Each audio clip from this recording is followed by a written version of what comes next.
I was only 22 when I discovered there was a lump in my womb.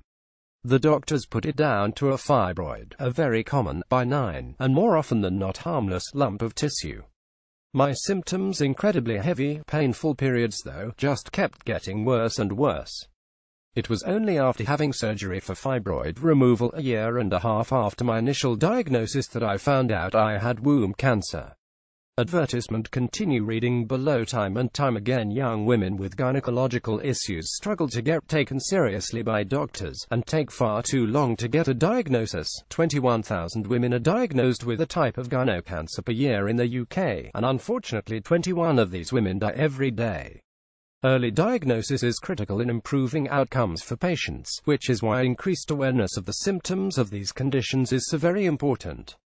Related article: female cancers you might not have heard of. Gynecological cancer charity The Eve Appeal urges anyone with abnormal bleeding, unusual discharge, changes to the skin of the vulva, or any chronic and excessive bloating to see the GP.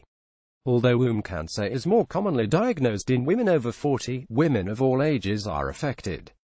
The most common symptom is abnormal bleeding. In 2014 I had a scan to check for polycystic ovaries as I still suffered from acne and heavy periods. This is when my first fibroid was found. I was told it was harmless and not to worry, and to come back if it became any worse. I vividly remember asking the doctor how I would know if it got worse, and he simply replied, "You'll know." I was infuriated by the reply, but reassured that it wasn't something to really worry about. Advertisement continue reading below. Bleeding during sex. He first went back to the GP with bleeding during sex. I was examined and found to have an eroded cervix, which can happen to women with high levels of estrogen over a prolonged length of time. It was assumed this was to do with being on the pill, but on reflection was probably something far more sinister.